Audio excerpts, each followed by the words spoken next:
Өчигдөр үзэгчдээ Монголын үндэсний олон нийтийн телевизэд бэлтгэн хүргэдэг Нээлттэй хором ток шоуны шинэ дугаар 6 цагийн студиэс та бүхэндээ шууд хүрэхэд бэлэн болоод байна. За бид өнөөдөр үндэсний олон нийтийн телевизийн эфирээр цацагдсан баримт нэвтрүүлгийн эргэн тойронд асуудлыг хөндөж нэвтрүүлгээ бэлтгэх та бүхэнд бэлэн болоод байна.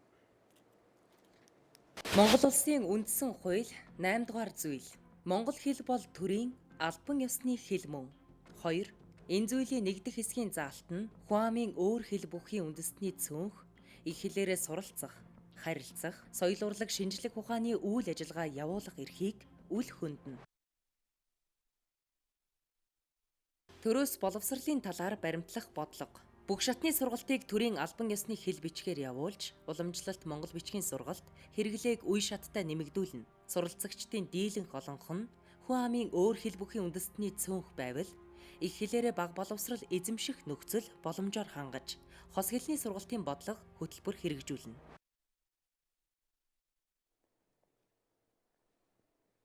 За. Тэгэхээр баримт нэвтрүүлэг Монгол улсын үндсэн хуулийн хүрээнд асуудлыг хөндөж 50 эфирээр та бүхэндээ хүрсэн байгаа. За энэ нэвтрүүлэг гарснаас хойш маш олон мэтгэлцэн маргаан өрнөсөн. За тийм учраас бид өнөөдрийнхөө энэ нэвтрүүлгийг эхлүүлж байгаа. Хийж байна. За тэгэхээр үндсэн хуулинд бол ингэж заажээ. За гэтэл нэвтрүүлгээр хүндсэн асуудлыг та бүхэн бүгдээрээ үзсэн учраас би одоо тэгвэл яах ёстой вэ гэдгээс яриагаа эхлэе гэж. Дахиад.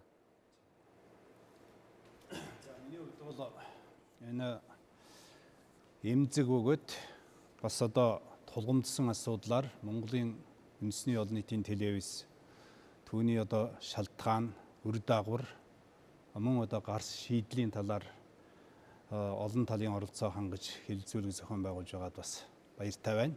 Яагаад гэвэл бүгдээрээ хэлэлцвэл буруугүй, бүлээн усаар угаавал хэр бүрдэхгүй гэдгчлэн энэ одоо асуудлын бодит шалтгааныг бид олж зөв одоо арга замыг тогтоох нь үнэхээр одоо хэрэгтэй байгаамаа. За би бол хувьдаа бас Монгол улсын үе үеийн одоо төр засагт баярлж явдаг хүн. Учрын үг гэвэл одоо Монгол улсын үндэсэндээ сорын ганц өөр хэл соёл бүхий үндэсний цөөнхийн хэл соёл уламжлалыг хадгалан хөгжүүлэхэд байнга анхаарал хандуулж ирсэн билээ. За үүний нэг тод жишээ нь саяны харуулсан үндэсний хуулийн 8-1, 8-2. За мөн одоо монгол хэлний тухай хууль, боловсролын тухай хууль, төрөөс боловсролын талаар баримтлах бодлого мөн одоо Монгол улсын одоо нэгдэн орсон олон улсын гэрээ конвенцээр энэ асуудлыг бол зогсуулах бодлого, хууль эрх зүйн ерөнхий орчин бол бас бүрдсэн байна гэж үзэж байгаа. За энэ асуудлаар саяны хэд хоногт бол таны одоо хэлсэнчлэн Монголын үндэсний олон нийтийн телевиз бас 2 суурал нэвтрүүлэг бэлтгэж явууллаа. За энэ бол яа харахгүй л одоо маш чухал асуудлыг хөндөсөн байна. Гэхдээ яг би иргэн хүний хувьд бол саналаа хэлэхэд арга хэлбэрийн хувьд бол бас хайхрамжгүй хандсан асуудал байна гэж үзэж байгаа. За нэгдүгээрт бол энэ нэвтрүүлгээрээ бол бас үндэсний эв нэгдэл, ард түмний эв нэгдэлд бол бас харш нөлөө үзүүлж болшгүй хандлага. Би тэгэд нэвтрүүлгийн талаар биш асуудлын талаар ярьж байгаа учраас одоо хүн дуусгаж байгаа. Гарч шийдэл танд юу вэ гэж. Би яриагаа дуусгачих. За хоёрдугаарт бол одоо бас казак хүмүүс хэл сурах хүсэлгүй байгаа мэтэр хэд нэг талыг баримталсан асуудал ерөнхийдөө бол гараад нийгэм даяар мэтгэлцээ өрнөлээ. За тэгээ зогсохгүй одоо сошиал ертөнцид бол энэ асуудлыг төлбөртэй тавиад ингэж одоо олон түмний санаа сэтгэлийг уймуулж байгаа нь хинт ч хэрэггүй. Энэ асуудлаас хинч хожихгүй. Гагсгүй бид энэ асуудлын бодис шалтгааныг үнэн мөнөөр тогтоогоод ингэж цаашаа авч явах юм бол энэ бол нийгэмд хэрэгтэй. Тийм учраас би гарс шийдлийн талаар тодорхой одоо саналаа хэлэхэд бэлэн байна. Тийм учраас бас энэ нэвтрүүлгийг хийж байгаа. Гарц шийдлийг тийм учраас би бас хаалгаж байна шүү дээ. Тий. Гэхдээ тэнд бол бас нэг асуудал юу вэ нвэ гэвэл казак иргэд бүхэлдээ монгол хэл сурах хүсэлгүй биш. Тэнд одоо юу гэдгийг миний бие ч гэсэн очсон, манай сурвалжлах багч очсон. Тэнд одоо өсөж боожж хүмүүжж байгаа хүүхдүүдийн ирээдүйн тухай асуудал яригдж байгаа. Хүүхдийн эрхийн тухай асуудал яригдж байгаа. Тэр хүүхдүүд Улаанбаатар хотод орж ирээд сурахад монголоор ярьж байгаа хүний үгийг унших байтугай ойлгохгүй тий. Өөрийгөө илэрхийлж чадахгүй хүүхдүүд их байна. Гэх мэтээр байгаа байхгүй. Тэгэхээр тэнд байж байгаа хүүхдүүдийн асуудал бас хөндөгдөж байгаа учраас бид энэ нэвтрүүлгийг хийж байгаа маа. Тэгээ магадгүй энэ дээрээ ойлгодгүй байдаг. Бүр онгой ярддаг нэвтрүүлэг хүртэл нэг залуу орсон шүү дээ. Би ирээд юм мэддэггүй байсан учраас ингээд өөр тохиолдсон хөгжилтэй явдлаа хүртэл ярьж байгаа юм. Тэгэхээр яах вэ гэж. Одоо бүгдээрээ яах вэ? Одоо ингээд гомдлох биш, тийм байсан биш гэж гарч шийдлээ. Сайн бацхан олон улсын эдийн засгч Ахмурат. За яг хуу өнцгийг гаргаж л байна л да. Тэгээ би саяхан Шангрила орсон байхгүй юу. Тэгээд ер нь зайсан гар их явлаа. Тэгсэн чинь ерөөсөө аюу олон хүмүүс англиар л яриад явах юм. Тэгээд ерөөсөө гадаад эцэг ихтэй гадаадад байжгаад ирсэн монголоор ерөөсөө огт ярьдаг хүмүүс маш их байна. Тэгээ тийм хүмүүс аягүй болсон байна. Олон улсын Бритиш сургууль, олон улсын Америкийн сургууль, Япон сургууль гэдэг ороод ерөөсөө ингээд ажил хэрэгэрийн шугамаар явж байгаад ерөөсөө бүгд л англиар гадаадаар ярьж байна. Тэгээ одоо яагаад тэр алс хол баяр үйлгийг зориул зөвхөн тэнд байгаа хүүхдүүд энэ асуудал хамаатай асуудлыг гаргаж тавиад байна вэ? Нэгдүгээр та нар тэр наад нэг асуух гээд байгаа хөндөх гээд байгаа зүйлээ ер нь бусад газруудаар очиж үзсэн үү? Харьцуулсан уу? Тий, би тэгэхэд энэ талаар бас нэвтрүүлэг хөндөж ирсэн. Одоо өнөөдөр ч гэсэндээ бас ярина. Тийм учраас оны шинжилгээр ажилладаг хүмүүс тэр би энийг яагаад хөндөж ийн вэ гэхээр нэг баяр үйлгийн хитэн хүүхдүүд монголоор ярихгүй тэгээд бусд нь одоо ингээд нэг хэлний асуудалгүй мэд зөвхөн ингээд баяр үйлгийн хэдний үндэсний зөвхөнл болохоо байсан мэд асуудлыг хөндөж байгаа нь буруу. Тийм учраас анхнаасаа энэ асуудлыг тамир байвал үндэсний хилцүүлэг болгомоор байвал эхлээд энэ олон улсын сургуулиуд тэр жилийн 100 сая тэр 100 мянган долларын тэр дарга нарын баячуудын сурдаг тэр гадаадад 100 болгон улирал болгон Сингапур явж амардаг тэнд очиж зөвхөн англиас багш авчирч англиар хичээл нь ордог. Тэгээ ерөөсөн монголоор ярьж чадхаа байсан хүүхдүүдийн асуудал бас дагавар хөндөх хэрэгтэй болов. Тий, хөндөн. Ярин тийм учраас өндөр байнгоо авчирсан. Жишээлбэл одоо юм байхгүй юу? Яг таны хэлдэг шиг энэ өндөр төлбөртэй сургуулиуд шууд нэгдүгээр ангид оронгууд эсвэл бэлтгэл ангид нь орос хэл, англи хэл, хятад хэлээр зааж байгаа. Тэгээ эцэг эхэнч гэртээ яг тэр хэлээрээ ярьдаг хүмүүс байх шиг байгаа. Гэхдээ энэ дээр одоо өндөр үеийн та юу гэж үзэх вэ? Одоо Заяа Батар доктороос барь суурь илэрхийлэх баг. Юу гэхээр эндээс асуусан учраас танаас би бас асуугаад ингэж явчих. Юуны өмнө ийм нэвтрүүлэг хийж байгаа хэвдэлд бол би одоо баяртай байна. Яагаад гэвэл зэрэг бол Монгол улсын бидээс Монгол улсын албан ёсны хэл түүний хэрэглээний талаар бол зүгээр ганц аймаг дээр ганц одоо цөөн одоо өөр хэлтэй цөөнх одоо үндэсний тухай асуудал ярьж байгаа боловч энэ бол монгол хэлний монголчуудын одоо аюулгүй байдал монголчуудын одоо хэлний дархлаа үндэсний сэтгэлгээний одоо ийм дархлааны тухай ярьж ийн гэж би ойлгож байна. За энэ асуудлыг бол би зүгээр зөвхөн одоо энэ казак иргэдийн их хэлний боловсрол ямар байна вэ гэдгийг одоо ингэж авч ярьж байгаа нь бол би нэг оршил хэлмээр байна. Казак Монгол хоёр үндэстэн бол өн эртний одоо нүүдэлчдийн жишг болсон юм хоёр ардам. Олон жилийн энэ эртнээс эхлээд бол олон жилийн талаар бол энэ нийгэм түүхийн одоо маш олон талын харилцаатай явсан юм ардам. Тийм ч учраас бол одоо нэг улс дотор одоо манай цөөн тоотож гэсэн одоо энэ Монгол улсын иргэн болж Монгол улсын одоо иргэний эрх үүргийг одоо биелүүлж яваа юм сайхан одоо юу байгаа. Нэг хоёрдугаарт бол монгол хэл, казак хэл хоёр бол бас өн эртний нэг гаралтай ийм хэлүүд. Тийм учраас бол казак иргэдийн одоо хэл соёлыг бол монголчууд дээдлгүй яах вэ? Энэ бол цөөн тот үндэсний хуулийн дээр заагдсан байна.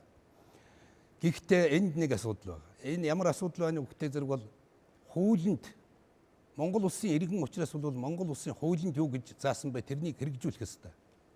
Тийм учраас бол энэ хэрэгжүүлэх ёстой үүргийнхаа дагуу одоо энэ асуудлыг бол хөндлөх ёстой.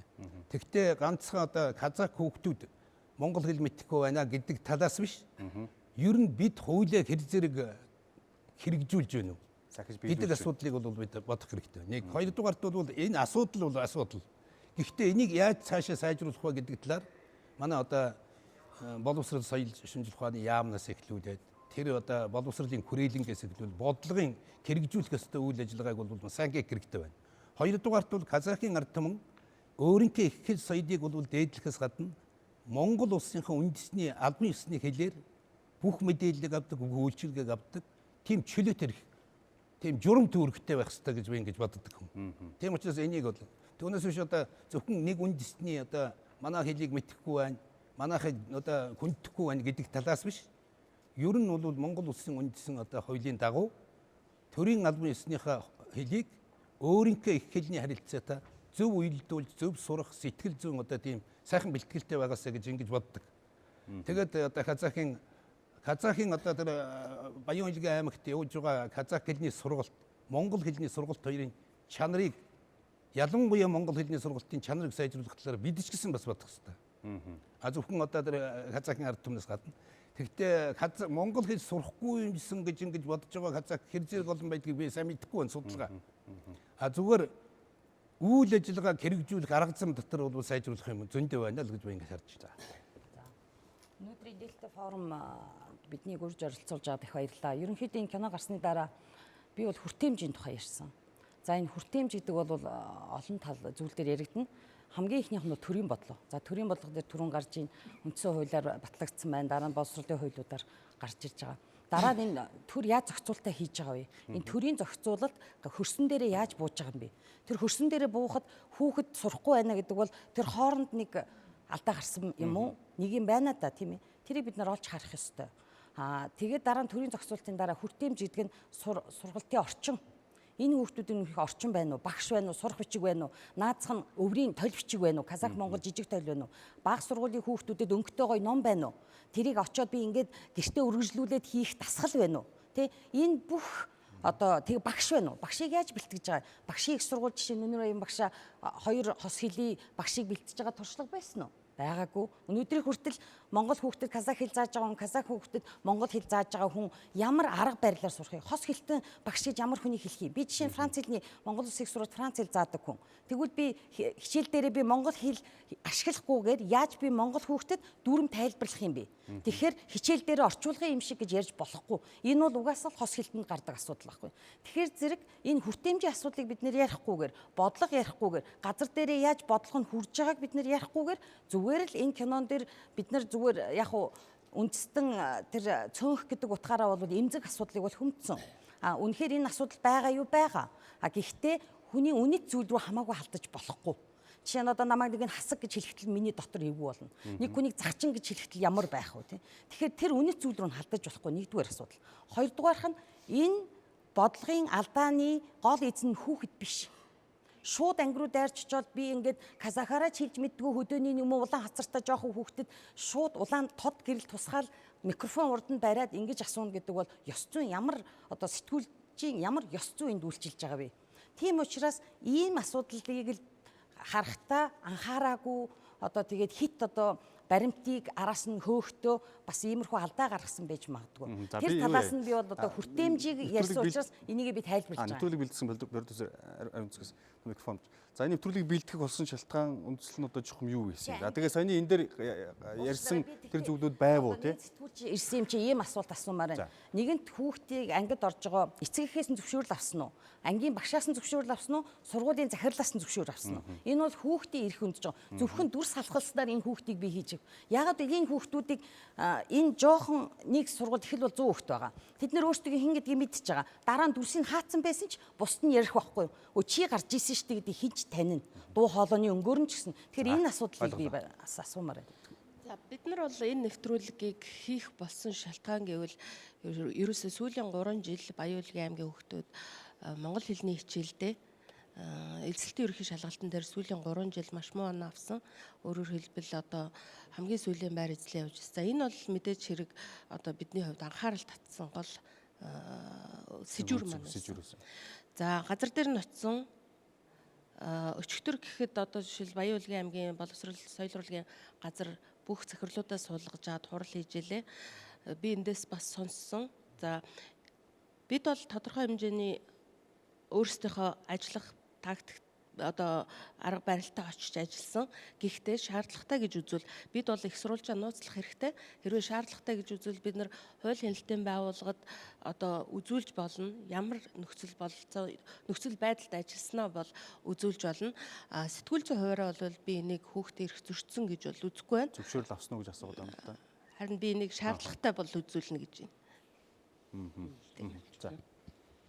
Тэр зөвшөөрлийн тухай ярьж байгаа учраас энэ тодорхой зүйл хэлэхгүй л өчигдөр тэр захирлууд сургуулийн тэр менежерүүдийн ярьж байгаагаар бол зөвшөөрөл аваагүй анги руу дайрж ороод шууд ярилцлага авчихсан юм шиг ийм төсөөллөөр яриад байгаа зүйлүүд байгаа учраас за миний хувьд ихэд улаан ус Цингэл сумд очиж ажилласан. Улаан ус сумд очиод менежертэй нуулзсан, захиралтай нуулзсан, зөвшөөрөл авсан. яг ийм хос хэлний хөтөлбөр хэрхэн хэрэгжиж байгаа юм бэ гэдэг тухай сурвалжлаар бэлдээд явж байна гэдгийг тодорхой хэлсэн. Тэгээд за та хэд 2 анги сонгож өгөх эсвэл бид нэр ингээд ороод асууж үзэх үү гэж хэлсэн. Гэхдээ бид нар бага анги руу ороогүй.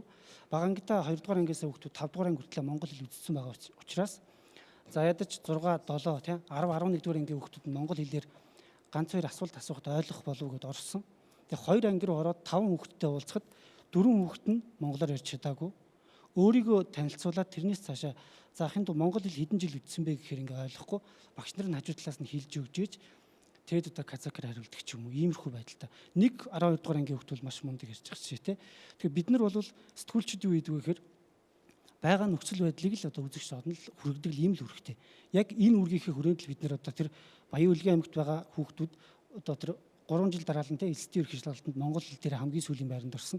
Энэний шалтгаан нөхцөл юу байгаа юм бэ гэдгийг бид сурвалжлаараа л бодит байдлыг иргэдэд үзүүлсэн. Үүнтэй холбоо нэвтрүүлэг дээр би энэ хойно үзүүлэе гэж бодож байна. Нэвтрүүлэг дээр нөгөө боловсрол аймгийн боловсролын соёлын газар болон багш нар яг юу ярьсан тухай. За өчигдрийн бас хурал дээр лайв дээр бас багш нар юу ярьсан тухай бид нар бас үзүүлэе гэж энэ дэр бэлдсэн байгаа. Тэрийг үзээ эргээд хэдүүлээ студид яриагаа үргэлжлүүлье.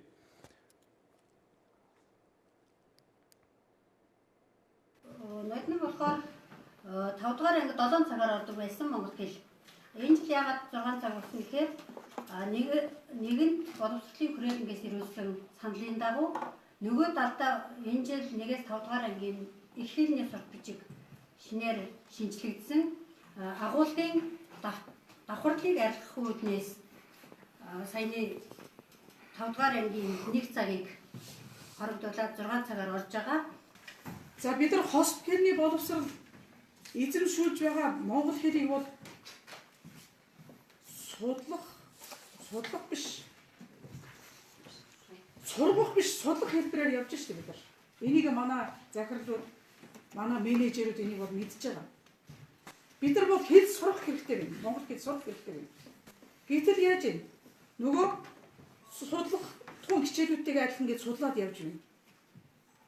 14 онд аймгийн иргэдийн төлөөлчдийн хурлаар энэ хос хэлний сургалтын талаар хөтөлбөр батлагдсан. Энийг бол бид нар хэрэгжүүлэхгүй байна. Энийг хэрэгжүүлэх ёстой.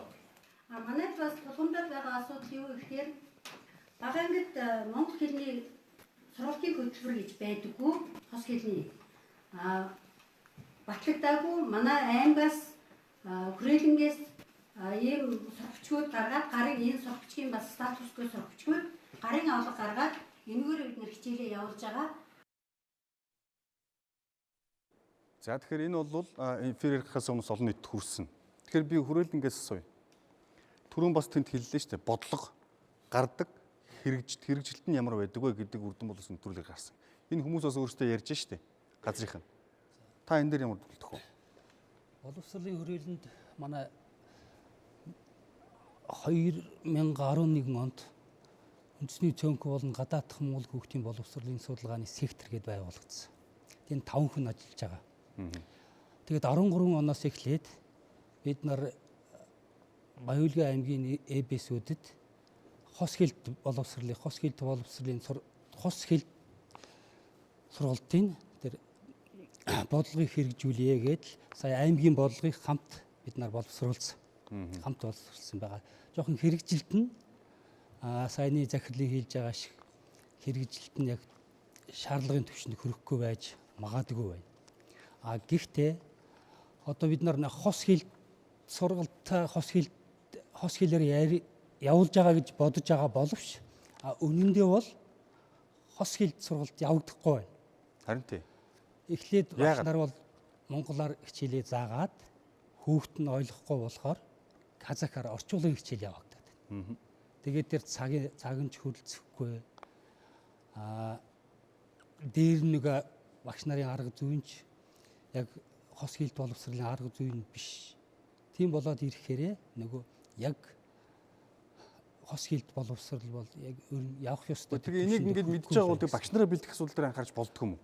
Харин багш нарыг бэлдэхгүй. Багш нарыг 2 удаа 15 онд манай аймгийн бүх багш нарт нэг удаа 10 хоногийн сургалт явуулсан. Энэ жил бас багаангийн багш нарт 5 хоногийн вакуумжилсан сургалт яг энэгээр явуулж байгаа. Ингээд одоо бидний төсөөлж байгаагаар одоо 4-р ангиас ингээд хос хэл сургалтаа хос хэлээр явуулж байсан өөхтүүд одоо 7-8-р ангид очихдоо тэгээд сургалтын хэл нь бүхэлдээ монгол хэл болохоор ингээд одоо ингээд явж байна. Тэр бидний судалгаагаар бол. Одоо за энд нөгөө багш нартай холбоотой бас нэг зүйл ярьсан энэ яриг явуул энэ аймгийн мэрэгчлэлтэй ярьсан байгаа. Тэгэхээр багш нар нь өөрөө ямар байдаг талаар ямар бас хүндрэл бэрхшээл байдаг талаар бас ярьсан. Энд сонсоод эргээ танаас би бас асуулт руу орё гэж бодож байна л да.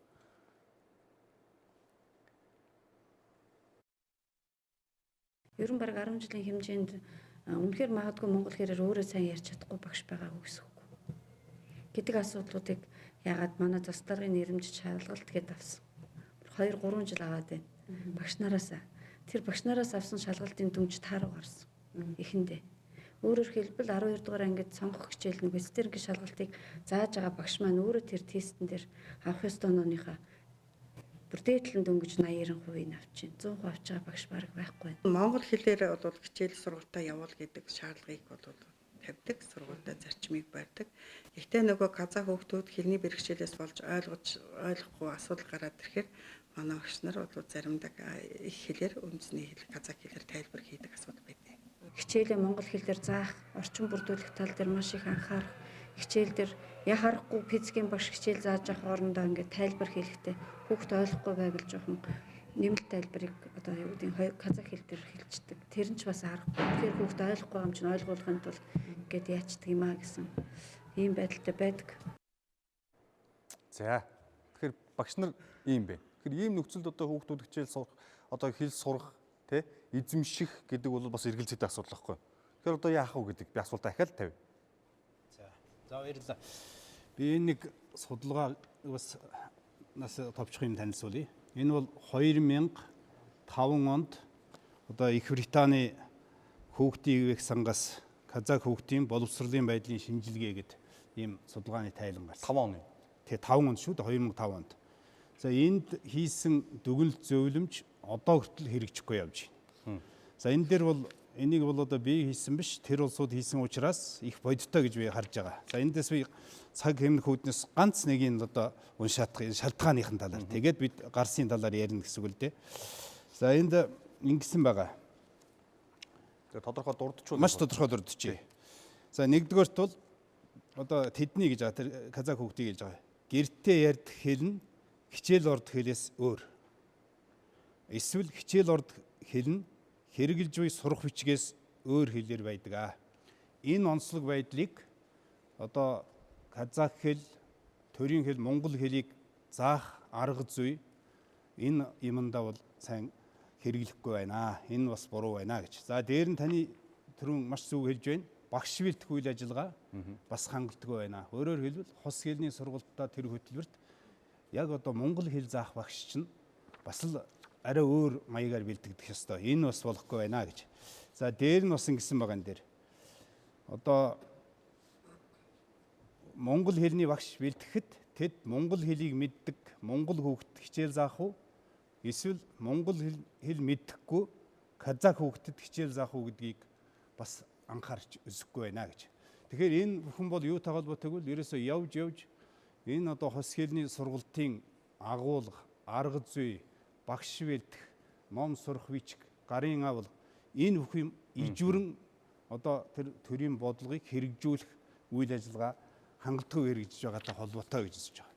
Өөрөөр хэлбэл одоо төрийн хэл монгол хэлийг мөн одоо их хэл казах хэлийг хүүхдэд маш сайн эзэмшүүлэх бүрэн эрх бол боловсрол соёлын шинжилгээ ухаан яам орон нутгийн боловсролын газарт бол хүлээлгэсэн хуулийн үүрэгтэй. Одоо та жишээлбэл төрийн эрх баримжил улсын хурлын гишүүн байсан хүний хувьд яг энэ чиглэлээр яг юу хийж санал санаачлаг гаргаж ажиллаж исэн бэ? За яг зөв. За энэ дээр бол би бол бас аминда хичээсэн. Одоо төрөөс боловсролын талаар баримтлах бодлогыг боловсруулах ажлын хэсэгт орж заалд оруулж байсан. За боловсролын тухай хуульд бас одоо бүр 2005 онд бас зөвх хэмжээний заалд оруулж байсан. За дараа нь энэ ган төмөр сайдд бас шаардлага тавьж байж 2015 онд бол сайдын тушаал гаргуулсан энэ байгаа. За энэ үгээр бол одоо суралцагчдын дийлэнх олонх нь хүн амын өөр хэл бүхий үндэсний сонгогд зориулсан хос хэлний сургалтын бодлого агуулах хөтөлбөр боловсруулж бэлтгэл хангаж 2016-аас 17 оны хичээлийн жилээс эхлэн хэрэгжүүлсвэ гэж. Хоёр дахь нь үндэсний сонгогд зориулсан хос хэлний сургалтын бодлого агуулах хөтөлбөр сурах бичгийг 2015-аас 16 оны хичээлийн жилд багтаан боловсруулж бэлтгэл хангахыг газрын даргад үүрэг болгосон. Тэгээ маш тодорхой байсан шүү. Тэгээ яагаад хэрэгжиж байгаа энэ одоо хүртэл хэрэгжээгүй. Харин яагаад? За яагаад шахаж болдгүй юм уу? Яагаад хэрэгжээгүй гэдгийг боловсролын амнаас аймгийн боловсролын газраас асуух хэрэгтэй. Тэгээ та бол тэр аймгийг төлөөлж сонгогдож ирсэн хүний хувьд энэ одоо ядаж тойргоо бодоод энэ чинь шахаж шаардаад явж болоогүй юм уу? Одоо тэгээ 5 оны жишээ ярьчаад ингээд сууж байгаа чинь өнөөдөр 19. Би одоо бол гişүн биш шүү дээ. Гэхдээ тийм л дээ. Гэтэ та бол эрдэмтэн хүн. За эрдэмтний хувьд танд байсан гэдэг утгаар. Таныг буруутгаж байгаа юм биш үү? Зүгээр боломж байсан гэдэг утгаараас аваад байгаа шүүжлээ. Би бол одоо энэ дээр бол санаа тавьдгийг. Тэгэхдээ ер нь бол одоо энэ дашрамд хэлэхэд Монгол улсын одоо энэ төрийн хууль тогтоомжийг дээдлж хэрэгжүүлэх явдал бол Монгол даяар одоо бас хэцүү байна шүү дээ. Энэ хууль энэ тогтоол тушаал байтугай юмыг одоо ерөөсөөр хууль хэрэгжихгүй хэцүү байгаа нь энэ байна шүү дээ. Хэцүү байгаа нь энэ маргаан мэтгэлцээнээр илэрхийлж гарч ирж байгаа байхгүй юу? Жишээл одоо ингээ хоёр нэвтрүүлгийг явахад юу болж байна тийм ээ? Гэтэл тэр амьдрал дээр тэнд байж байгаа сурж мэдэх хүсэл эрмэлзэлтэй. Тэгээ тэнд зүгээр ажил амьдралаа хийгээ явж байгаа хүмүүсийн хүүхдүүд, залуучуудад бас эн чинь бас нөлөөлөх байхгүй юу? Ийм төрлийн ийм харлаган шийдвэр ингэж ажиллаа хийж шахаж шаардаж үр дүнгийн харддаг хүмүүстэй холбоотой асуудал байхгүй юм. Өнөөдөр бид хилцүүлэг хийж байгаа гэсэн энэ байхгүй юу? Шаардах ёстой байхгүй юу? Тэгэхээр өдөр бол нэг ийм эрдэмтэн эмч хүн ирээд бидэнд бол энэ нэвтрүүлэгт орж гарч ирэхдээ ингэж хэлсэн. Хос хилтэн гэдэг бол илүү их сэтгэдэг, илүү одоо энэ тархины ажиллагааг өндөр байдаг хүмүүс байд юм аа. Юу гэхээр энэ мис заслын өндөр одоо ур чадвартай сайн эмчнийг та нар хараад үзээрэй. Тэ? Одоо хайруулаа одоо ноото эмч гэдээ үзэх юм бол 70-80-аад оны үед бол ангаах сурдаг байсан оюутнуудын ихэнх нь казак оюутнууд байдаг байсан. Юу гэхээр энэ тарих бол маш сайн ажилдаг гэж байгаа. Хос хилтэй хүмүүсийн давуу тал нь хар багаас одоо 5 настайгаас хос хил эзэмсээд явах юм бол одоо юу гэдэг нь жирийн бос хүүхдүүдээс хамаагүй л IQ-тэй байдгаа. Тэ энийг ингээд сурж мэдэх нь бол ийм ашигтай байдгаа гэсэн зүйлийг бол хэлнэ лээ. Тэгэхээр тэр ч утгаараа бас мэдээж ийм олон сайн эмч эрдэмтэнгүүд бас байдаг нь энийг бас нотлох байх гэж бодож байна. Тэгэхээр энэ дээр та судлаач шүнэ заяа. Асуудал бас нэг заагийг зөв харж ярихгүй бол бас зарим талаараа бид нар чинь ингээд юмыг хитрхи халиад тэгээд дэмий зүйл рүү оруулцдаг тал байна шүү дээ. Тэр өнөөдрийн ярьж байгаа энэ асуудал бол Монгол улсын одоо энэ үндэсний цөөнх болох казах энэ үндэстний төрийн албан ёсны хэлийг сурж байгаа энэ үйл явц нь ямар байна вэ? Энэ дээр ямар асуудал байна вэ? Энийг яаж шийдэх вэ гэдэг л гарч асуудал. Түүнээс биш Монгол улсын иргэний хувьд тэр казах үндэстэн монгол хэл сурах ёстой юу гэдэг асуудал бол энэ яригдахгүй зүйл байхгүй. Энэ угаасаа иргэний иргэний үүрэг. Тэгэхээр өнөөдөр энд тэр казах үндэстэн монгол одоо төрийн албан ёсны хэлийг сурч байгаа энэ үйл явцдаар ямар алдаа дутагдал байна вэ? Сургалтын чанар чансаанд нь ямар асуудал байна вэ? Энийг хэрхэн шийдэх вэ гэдэг асуудал руу ярих хэрэгтэй. Гэтэл одоо ингэ тэр гарсан хоёр нэвтрүүлгийн зорилго бол шал өөр тийшээ яваад одоо сошиал ертөнцийн эдрийн шууган болвол тэгэл нэг бол талцал хуваагдал нэг хоёр энэ Монгол үндэстэн казак үндэстний хоорондын зөрчлийн асуудал юм шиг шал дэмий зүйл рүү оруулаад явж байгаа зүйлийг бол энд нэвтрүүлгийн хэлцүүлгийн явцад ч гэсэн таслан зогсоох ёстой. Цааш ч гэсэн энэ бол нэг үндсэн зорилгоос хазааж байгаа зүйлийг бид хэрэгжүүлэх болцоолох ёстой байхгүй юу? Тэгэхээр одоо тэр боловсрол соёлын төлөө спортын яам нь тэр боловсролын газар нь өнөөдөр энэ казах үндэстэн тэр хүүхд багчууд монгол хэлийг сурахад сургагчд нь ямар асуудал байгаа юм? Сургалтын технологид нь ямар асуудал байгаа юм?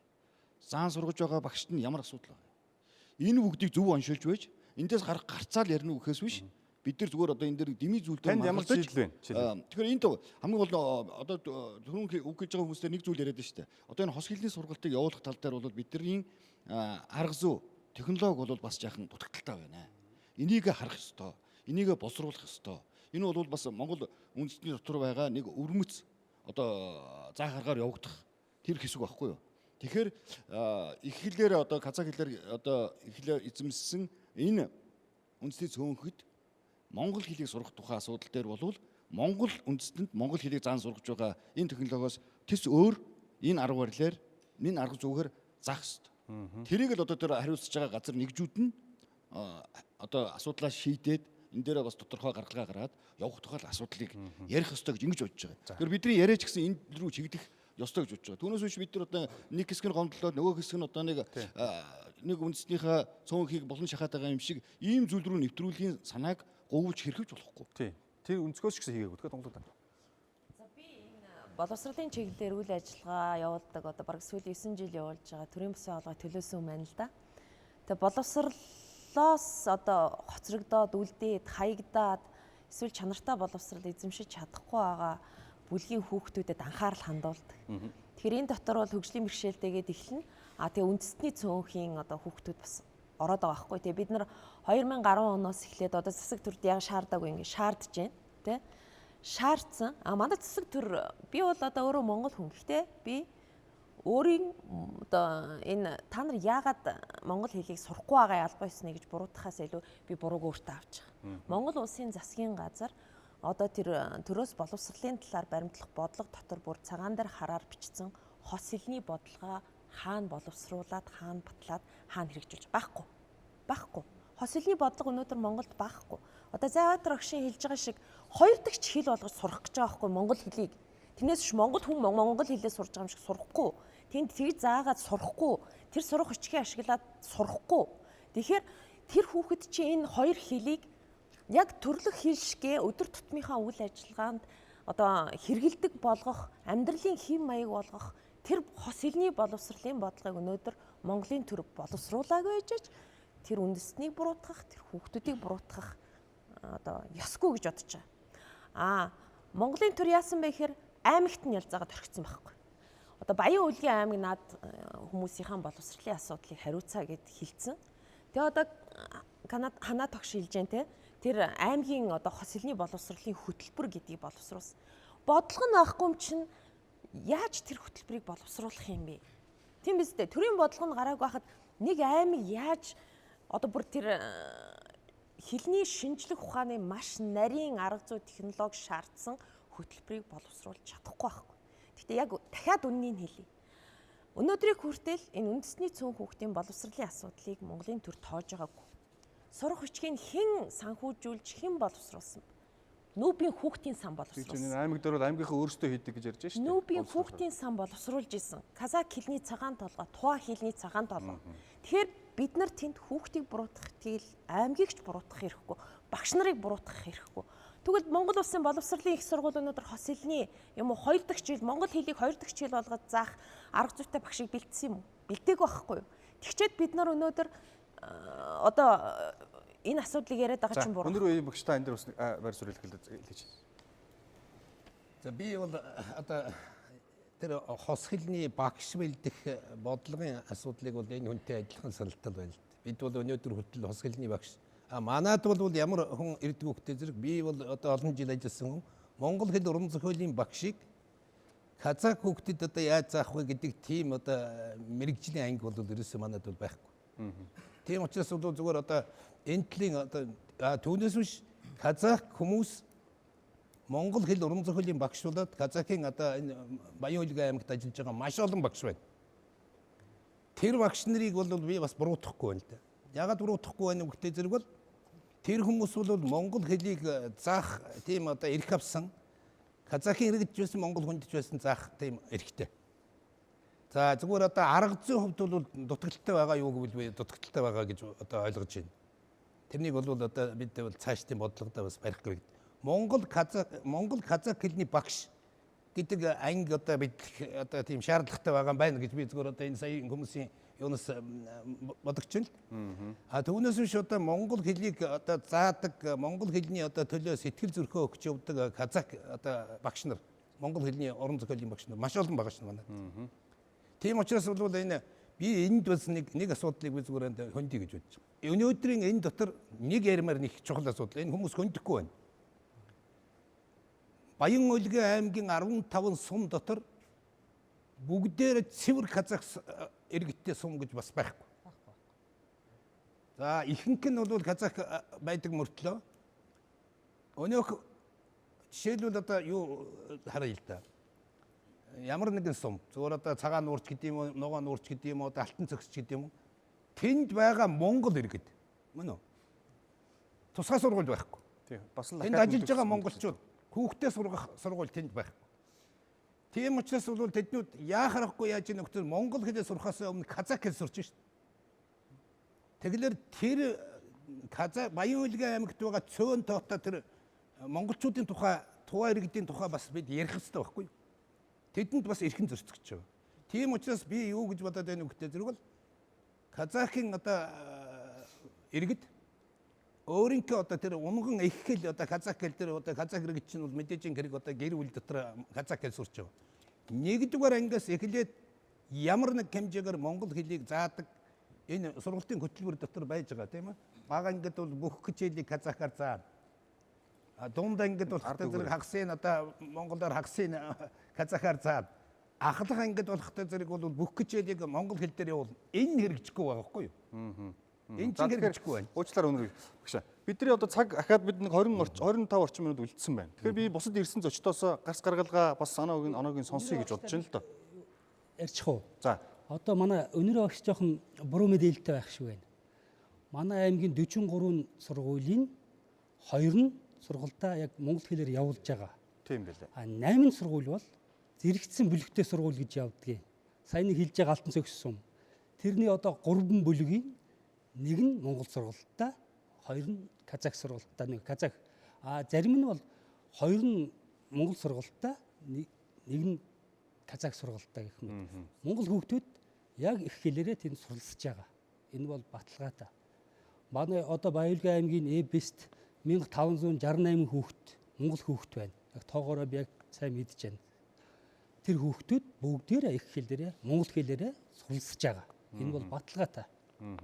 За, тадавч. Хос хэлний асуудал ярихаар зэрэг бас нэг мартагддаг асуудал байдаг. Энэ бол хот суурин газар амьдарч байгаа казах хүүхдүүдийн асуудал.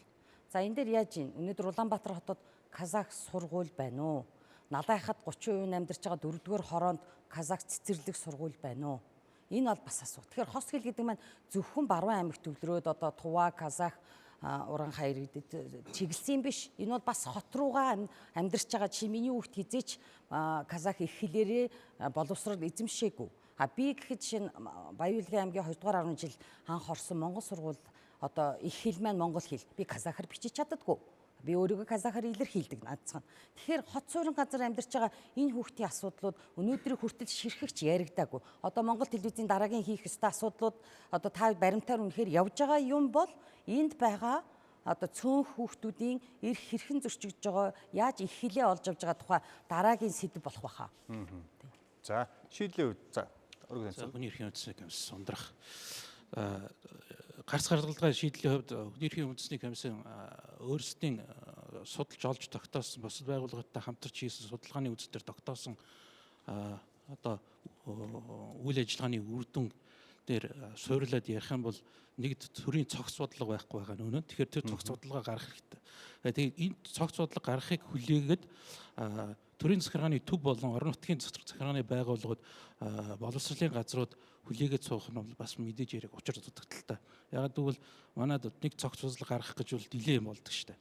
Одоогийн байдлаар 2014 онд аймгийн иргэдийн төлөөлөгчдийн хурал хос хэлний хөтөлбөр гээд та бүхэн дөрвчийн харсан дэлгэцэн дээр гарсан юм дээр байгаа энэ хөтөлбөрийг өөрсдөө ямар ч байсан гаргацсан байна. Энэ бол өөрөө тодорхой хэмжээгээр нөгөө үндэсний цөөнхийн хувьд баг боловсролоо их хэлээрээ эзэмшнэ гэдэг энэ үндсэн суурь зарчим дээр үндэслээд үндсэн хуулийн зарчимд бол нийцүүлсэн байна шүү дээ. Тийм, үндсэн нийцүүлсэн байна. За тэгээ мөн цаашлах юм бол дараагийн шатныхаа боловсрол дээд боловсролыг олж авах бололцоотой байх ёстой гэдэг үндсэн дээрээс аль бие усны хилээрээ суур боловсрол, ерөнхий боловсрол олж авна гэх нэг тусгаад баталчихсан байна л да. Тэгэхээр энэ өөрөө юугаараа хэрэгжихгүй байна вэ гэхээр зөв түрүү ярьдагчлан багшлах боловсрол хүчнээ давтан сурахгүй байна, мэрэгшүүлэхгүй байна. Мэрэгшүүлэх бололцоо нь бас байхгүй байгаа гэдэг суур энэ арга зүйн юм байхгүй байгаа гэдэг нь бас манай эрдэмтэн судлаачид бас хэллээ олон талаас. Энийг бас тодорхой хэмжээгээр явц дунд болоод цааш сайжруулаад явах хэрэгтэй. Хоёр сурах хүчийг бол ерөөсө хангалтч байхгүй, бэлтгэлж байхгүй. Тийм бил. 16 онд хүний эрхийн үндэсний комисс нүүбийн хүүхдийн сан болоод бүх нийт боловсролын төлөө эвслийн хамтран хийсэн судалгааны үеэр хийсэн кейс тохиолдол гэхэд манай анги бол ерөөсө ангийн хэмжээгээр 3 биологийн намтай ингээд дундаа хичээлээ хийдэг, юмнээс болоод хичээл хийх тасрах тохиол дарга багш бол одоо энэ дээр номоо шитгэллаа гэдэг асуудал яригдж байгаа. Энэ бол ерөөсө хилнээс гадна бүхий л асуудал дээр Баян Хөлгийн аймгийн ном сурагчийн хангалттай байна гэсэн. Тэгэхээр хүүхдийн сурагч боловсрох эрх нь өөрөө төрөөс хамаарсан асуудлууд дээр унчаад байна гэсэн. Тийм байна. Төрийн захиргааны төв байгуул, орон нутгийн захиргааны байгууллага энэ харилцан уялдаагүй ажиллаж байгаа асуудлууд байна. Тийм байна. Танахаас бас зөвлөмж гардаг. Тэгэхээр би 3 жилийн өмнө Баян Хөлгийн аймагт очисон. Тэгэхэд бол үнэхээр яг нөгөө хүмүүсийн хэлдэгчлэн нэг тийм өөрөө би казак хэл мэдэхгүй учраас хаягууд нь хаягжилтны казак байсан. Тэгээд хүнээс юм асуухаар ойлгохгүй тийм байсан байхгүй юу? Энэ жил би очлоо сая 10 сар. Тэгэхэд хаягжилт нь бүгдээрээ Монгол болчихсон байна. Монгол хаяг нэмэгдсэн. Бүр их дийлийнх нь Монгол хаягтай болцсон байна. Тэгээд хүмүүстээс асуугаад ямар шалтгаантай юм бэ ингээд ерөөс ийм болцсон байж тээ гэдэг ингээд хүмүүсийн хандлагч өөр болцсон байна. Тэгэнгүүт замынхаа хөгжлийг дагаад ингээд Монголын дотоодоо айлж уулзалт хөгжсөн учраас монголчууд их очиж байна. Тэрийгээ дагаад ингээд хаягжилт нь ингээд Монгол болсон нэг бас тийм юу үндэслэл нь мөн гэж хүн казак өөрөө хэлж байгаа байхгүй. Тэгээ өмнөхөөсөө бол тэнд уур амьсгал нөгөө бидний гадаад байгаа юм шиг гэдэг сэтгэх бол арилах хэмжээнд бол их сайхан өөрчлөгдсөн байна. Энэ бол бас дэвшилтэй тал мөн үгүй мөн баг. Тэр боём бодохтой. Сая нөгөө Бакэ даргын барьж байгаа тэр хүүхдийн ивэг сангийн судалгаа 2005 оны их гээ. Тэр зөвлөмжүүд 14 жил өнгөрчөөд байхад тэр үе төрж исэн хүүхэд өнөөдөр одоо 12 дугаар ангид 9 дугаар ангид 10 дугаар ангийн хүүхэд болж шít. Тэр бол их гонигтай байна. Энэ ажиллаа хийдгүү томчуудын тэр ямар нэгэн нөгөө би үндэстэн энээр нь ялгамааргүй байна. Манай төрийн байгаа царай бидний сонгосон төрийн одоо ажиллаа хийж байгаа байдал нь энэ л байна л да. 14-5 жилийн дараа ихэд тэр зөвлөмжөөс нэг өгүүлбэр нь биелээгүй. Энийг бол нэг би хүнд ажил гэж бодохгүй байна. Одоо дэлхий дээр ганцхан ингээд Улаанбаатар үлгээ хоёр байхгүй шүү дээ. Ийм тодорхой жишээтэй маш олон газар байгаа шүү дээ. Одоо Алтангүл багш харж энэ тэр Квебек яаж хийдэг Канадууд тийм үстэй. Энэ хойд урд хоёр хөшөө харъя л да. Амжилттай туршаад хэрэгжүүлээд билээхэн загварууд байгаа имийг яхаараа Монголд гэж болдгүй. Яхаараа 15 жил хүлээдэг, яагаад 25 жил хүлээдэг гэж байгаа юм. Хоёрдугаарт нь би энэ зүгээр энэ нэвтрүүлэгтээ, энэ хилцүүлэгтээ хамаатай сэдвүүгүй юу? Би өөрөө нөгөө хүрээлэнгээд зураг хөрөг авч хөдөө гадаа их явдаг хүн болохоор хэлж байгаа юм л да. Улсын тэр ямар геодез зураг зүүн газраас батлагдсан. Тэр ч одоо төрийн байгууллагууд дээ. Газрын зурган дээр хүртэл 1945 оны тэр хойш хэвлэгдсэн бүх зурган дээр байгаагүй шин дэрнүүд гарч ирдэг болсон. Одоо энэ 2000-ад онд 2010-ад оноос хойш хэвлэгдсэн зурган дээр казах нэрнүүд уул усны нэршлээ. Уул усны нэр одоо газрын зурган дээр тэр нь Улаанбаатарт хэвлэгдэж байгаа. Би зүгээр казах хэлтэй иргэд тэнд одоо хэдэн үеэр амьдарч байгаа улсууд тэр уулыг хоорондоо юу гэд нэрлэх нь бол надад ямар ч тийм юу алга. Гомдолч гэдэг юм уу шүүмжил алга. Яахаараа Улаанбаатарт хэвлэж байгаа зурган дээр тийм байдаг. Яагаад газар усны нэр ингээд өөрчлөлтөө би тэр Монголоос казах руу болдог ч юм уу казахаас Монгол руу гэдэг утгаар хэлж байгаа биш шүү. Миний авж байгаа жишээл өөрөө Баян Хөлгийн аймгийн нутагт дэвсгэр би өлгөөгөр явж байхдаа GPS зураг хоёроо харьцуулаад хүнээс зам асуугаа явахаар зөрөөд байгаа байхгүй. Одоо бүр ингээд казах нэртэй болоод хэвлэлсэн. Энэ бас нэг дараагийн ч юм уу тийм хүндхэстэй сэдв болов гэж бодох юм. Гэхдээ би мэрэгчлэлтэй ирсэн учраас таны асуултанд би зүгээр эндээс хариулт авчмаар байна л да. Тэгээд зураг зүүн газараас ирсэн учраас энэ ер нь энэ явдал дээр та хариулт өгөөч. За газар зүйн нэр бол улсын их хурлаар батлагддаг. 1980 онд 240 гаруй мянган газар зүйн нэрийг газар дээр нь явж тодруулж тодтогч уугуул иргэдийн саналаар уугуул иргэдийн нэрлж заншсан нэрийг тодруулж гаргаж ирсэн байна. За энэс 214,805 нэрийг улсын их хурлаар 2003 онд баталсан. За энэ бүх нэрүүд газрын зураг дээр тэмдэглэгдсэн. Ерөөсөө казак нэр байх хэл дээр бол казак үсгээр нэр байхгүй. Бүгд монгол дээр. За монгол хэлний тухай хуулийн дээр монгол хэлээр газар нутгийн нэрийг монгол хэлээр бичнэ гэж заасан байдаг.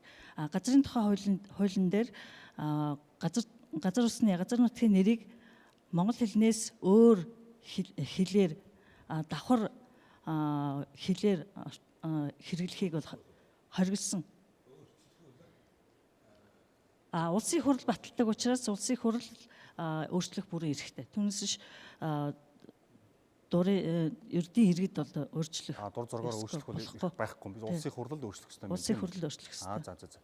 За тэгвэл за би намайг болохоор энд нөө хэвлэл мэдээллийг төлөөлж урсан байх гэж ойлгож байна. Гэхдээ хэвлэл мэдээллээс илүү зөв хувь хүнийхээ үзэл бодлыг би илэрхийлье гэж бодож байна. Нэгдүгээрт би энэ сэтгүүлчийн бүтээлийг харлаа л да. Гэхдээ энд бол эмзэглээд авах юм алга гэж бодож байна. Нэгдүгээрт бид бүгдээрээ яг энд суугаад энэ асуудлыг хэлэлцэн гэдэг бол энэ сэтгүүлчийн жишээл энэ сэтгүүлчийн багийнханд бид нар харин баяр хүргэе гэж хэлмээр байгаа байхгүй юу? Ямар нэгэн байдлаар одоо казак үндэсний цөөнхөө бид нар булан чах гээд байгаа ч юм биш. Тэнд бас их буруу яриад ах шиг байна. Ер нь зүгээр одоо сая тэр буян бадрах ярьж байна. Ер нь манай төрийн байгаа өнөөдрийн байгаа царай энэ шүү дээ. Хаач бодлого нь хэрэгждэггүй. Ерөөсөө ингээд дампуурсан. Одоо ингээд би өнөр уян багш дээр хичээл заалгуулж байсан хүндэлдэг хүмүүсийн нэг. Айгүй ярианд нь сэтгэл дундуур байна. Тэнд одоо газар зүйн мэрэгжилтэн ингээд сууж ийн. Сая тэнд хэлж штэ. Улаанбаатарт яагаад энийг ингээд казак хэлээр хэвлдэм бэ гэж. Ерөөсөө мэдэхгүй байгаа хөө хаана юу хэрэгжиж байгаа ч манайхан ерөөсөө төрийн шатныхаа хаанаас ажиллаа мэддгүй үр дүн өнөөдөр ингэж гарч ийн. Түүнээс казак түмнийг бол ерөөсөө буруутгаад байх үндэс байхгүй. Ном сурах бичиг нь алга байна. Тэнд хүртээмжтэй байх тухай тэнд сая хөндөж штэ. Хэлийн заах гэхтэр ном нь байхгүй, багш нь байхгүй. Бэлддэг сургуулиудын байж байгаа царайны бүгдээрээ сайхан ярьдаг. Тэрийг хэрэгжүүлэх тухай хууль хэрэгжүүлдэг нөхдөөж тэнд казак хүнд сууж л байна. Сайхан юм ярьдаг болохоос биш бодит болох талаасаа хинч ярьдаггүй учраас өнөөдөр ийм ганцхан сэтгүүлч хүндсэн учраас өнөөдөр энд бүгдээрээ суглаад энэ асуудлыг ярьж байгаа. Төр засагчсан энийг анхаарад бодлогоо гаргах ёстой, бодлогоо хэрэгжүүлэх талаас нь анхаарах байхгүй. Түүнээс сэтгүүлчийг мяалаад, муулаад хагалах гэж, бутрах гэж гэдэг юм алга, сошиал тэртээ дэргүү аль ч асуудлаар ингээд шуурчил байдаг. Энэ бол хүмүүсийн үзэл бодлын нэг хэсэг шүү дээ. Тэгэхээр сэтгүүлчдийг буруутгаад хэрэггүй гэж хэлэх гэж байна. Энэ бол ямар нэгэн байдлаар бид шийдэл хүргэж байгаа учраас төр засгийн байгаа царай энэ учраас харин энийг энэ байдалд хүргэж ирж байгаа сэтгүүлчтэй баяр хүргээсэй л гэж би өөрийнхөө бодлыг хэлэх гэсэн. Ямар шийдэл харж байна гэж тав? Өнөөдөр ингээд жишээлбэл би саяхан нэг Япон хүнтэй ярилцлага хийлээ л дээ. Манай боловсролын системийг гадны хүн хараад үнэхээр ямар ч одоо бодлого алга дампуурсан байна гэдгийг хэлж байгаа байхгүй. Тэгэхээр өнөөдөр ядаж боловсролын яам тийм үү? Яаж энэ хос мэрэгчлэнгээ бэлдэх ёстой юм? Сурах хүчгийг яаж тэнд байхгүй нэгж штэ. Яаж хүртээмжтэй болох юм тийм үү? Энэ байдлаар өнөөдөр гарцаа хайгаа тэнд юмнуудаа ярилцж байгаа хэрэгтэй байхгүй юу? За, уугна. За, орой өдргий. Яг таваахын хэлдэхдээ бол санал нэг байна л дээ. Юу гэхээр 90 сурвалжлах сэтгүүл зүй гэдэг маань өөрөө юу юм бэ гэдгийг бас манай үзэгчд маань нэгдүгürt бодох хэрэгтэй. Факт баримт байгаа учраас тэрийг гаргаж ирээд тавиад тэрний дараагаар шийдэл гарцыг бол мэдээж хэрэг шийдэх ёстой гарцах ёстой хүмүүс нь бол хийх ёстой. Тийм учраас Монголын үндэсний олон нийтийн телевиз баримт нэвтрүүлэг бол үүргээ гүйцэтгэжлээ гэж харж байгаа. Гүйцэтгэжсэн учраас өнөөдөр нийгэмд энэ бол зочроо болж байна. Асуудлыг бол хөндөж гаргаж ирж байна. Нөгөө талаас нь зүгээр гарц шийдэл гэдэг зүйлийг юунд харах юм хэрэг одоо бид нар гарц шийдлийн асуух гэдэг хүмүүс маань энд байхгүй байгаа байхгүй юу? Тухайлбал боловсролын яамнаас төлөөлөл байхгүй тийм ээ. Гэтэл энд яригдж байгаа бүх буруу юм явж боловсролын яам дээр очиод зогсож ил байна л да. Тэгэхээр ерөнхийдөө түрүүн Бакай гишүүний хэлж байгаа тэр 5 оны зөвлөмж гэж байна. Дээрэс нь тэр 15 оны сайдын тушаал гэж байна. Тэгэхэд эдгээр ерөөсө хэрэгжихгүй байгаагийн цааш шалтгаан юу юм гэхээр нөгөө дунд чатны. Ер нь манай бүхий л газар дээр дээрээ шийдвэр гардаг, доороо хэрэгжүүлдэг, дунд чатанда ерөөсө шийдэл байдгүй. Энэ л гарц гаргалгаагүй зүйл байна гэж хэлмээр. За та бүхэндээ энэ орой мэнд их хүргэе. За тэгэхээр аймаг нийтээрээ казак түмнэрээ монгол хэлийг сурахгүй байгаа, сурах хүсэлгүй байгаа мэтэр энэ асуудалд хандах нь буруу. Нэвтрүүлгийн алдаа бол энэ дээр байсан юм аа. Ер нь бол бид нар бүгдээрээ түрүүнээс хойш нэг юм дээр санаа нийлж байна. Тэрний юу гэхээр тэр хүүхэд тэр ээж монголоор ярихгүй байгаа. Ярьж чадахгүй байгаа хүмүүс бол буруугүй юм аа. Энийн гол буруут нь юу вэ гэхээр төрийн байгууллагууд бодлого боловсруулж байгаа хүмүүс энэ салбарын чиг үүргийг хэрэгжүүлж байгаа тэр төрийн байгууллага албан тушаалтай юм аа. Өнөөдөр үнэхээр сая манай сэтгүүлч хэллээ ажил сууж байгаа. Яг хариу утсан мэрэгчлэнүүд нь хариу утсан хүмүүс нь алга. Аймгийн засаг дарга, боловсролын газрын дарга нь энд алга. Бид нэр өөрсөн тийм ээ? Өөрсөн болж ирэх байхгүй. Хос хэлний бодлогыг нэгэнд гарцаа хэлээд бид нар баг үлдсэн байна. Гарц танд юу вэ? Гомдлох биш ээ. Тэр хөтөлбөрийг нэгэнд гаргаж ирээд тэр төрөөс боловсролын талаар баримтлах бодлогын баримт төчлөлтөөр заасан болвол тэрнтэй холбогдсон арга зүйгээ өнөөдөр хүртэл боловсруулаагүй юм байна гэж ингэж. Та бол одоо Монгол улс эрхлэгчийн орон дооны бус зөвлөхийн хувьд шууд гарц хэлээч. Танд бол боломж байна бас. Тэгэхээр ердийн Монгол хүүхдэд заадаг монгол хэлний одоо арга зүгээр заагаад байна. Заагаад байна. Казак хүүхдийн тэр угсаатны онцлог таарсан арга зүй алга байна. Энийг холбогд байгууллагад боловсруулахгүй байгаа учраас үр дүн гарахгүй байна гэж ингэж. Арга зүй дээрээ анхаарах хэрэгтэй. За тэнд хойноос манай оюутан залуу өөрийгөө танилцуулаад. За автохны ирэх сургуулийн эрхцэн 4-р курсын оюутан. За энэ сэдвээр бас маш их сонирхож байна. Ягаад гэхээр хувийн хөгжлийн лекцийг 10 сард 21 аймгаар тойрж уншсан. Ингээд Баян-Улгийн аймагт бас театрт нь нийт ахлах ангийн сурагч нарт уншсан. Яг үннийг хэлэхэд бол тэндээс нэг 60% сурагчид нь яг яриа шууд ойлгоод тэгээ бид нар ингээд гарч ирээд дүр тоглуулад илүү одоо ийм inspire хийх магадлалаар явж явахт бол тэрэнд гарч исэн хоёр сурагчийн нэг нь ойлгоогүй байх жишээтэй тий.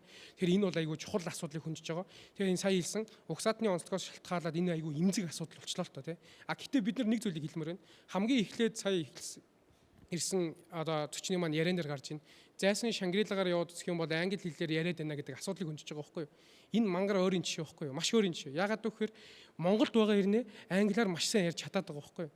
Гэтэл Америкийн нэгдсэн улсыг бүгдээрээ бодоод үзье л та. Америкийн нэгдсэн улсад байгаа хүмүүс испани хэлээр ярьж байгаа байхгүй юу? Тэгээ дээрээс нь Америк хэлээр ярьж байгаа байхгүй юу? Энэ дээр бид хэн нэгний буруутай, аль эсвэл сэтгүүлчийн буруутай, хаягжилтын буруутай гэдэг асуудал бол биш. Ягаад гэвэл хаягжилт өнөөдрийг хүртэл тэн дээр асуудал байсаар л байгаа. Жишээ нь би ч гэсэндээ очиод харангуут бүхийн шагнал гэдэг асуудал. Маш энгийн шийдэл. Маш энгийн шийдэл байгаа. Өнөөдөр энд Кембрижийн боловсролыг оруулж ирээд байгаа. Өнөөдөр энд хувийн сургуулиуд маш өндөр түвшинд англи хэлнийг заагаад байгаа асуудал байна л. Тэгэхээр нөгөө талдаа тэнд ч гэсэндээ тийм боломж байгаа гэдэг л. Төрийн оролцоо гэдэг асуудлыг яриад байна. Төр баримт бичгийн боловсруулалт маш хангалттай байгаа гэдгийг эрх зүйн ангийн оюутнууд хувьд бол хэлмээр байна. Ганцхан хэрэгжүүлэх шатандаа тэр багшийг бэлтгэх хэрэгтэй. Ягаад гэвэл багш хүн өөрөө тэр хэл соён чиглүүлэх үүргийг гүйцэтгэж байгаа маа гэдэг хэлмээр. За баярлалаа. Тэгэхээр энэ урд за шийдлэлч. Микрофон анааш нуурсан дамжуулж байна. Британийн жишээг бид нар даах хэрэгтэй. Эксперимент чинь Шотланд, Англи, Хойд Ирланд, Уэльс гэх дөрвөн үндэстэн дөрвөн хэлтэй оршдог заяа. Тэгээ дөрвөлэн англиар яриад тэгтээ тус тусныхаа хэлээр ярьдаг байхгүй. Тэгээ эдгэр чи яаж хийгээд байна гэхээр ерөөсө хамгийн дөрөв ганц л юм хийсэн байлээ. Үндэсний зөөхийн эрх ашигыг хамгаалах тухай хуулийг батлаад тэрэн дээр үндэсний зөөхийн эрх ашигыг хамгаалах тухай хуулийн хүрээнд эрх бөгөөд үүргийг нь маш сайн тодорхой хэлж өгсөн байлээ. За та нар одоо Их Британий иргэд Уэльс хүмүүс тийм үү?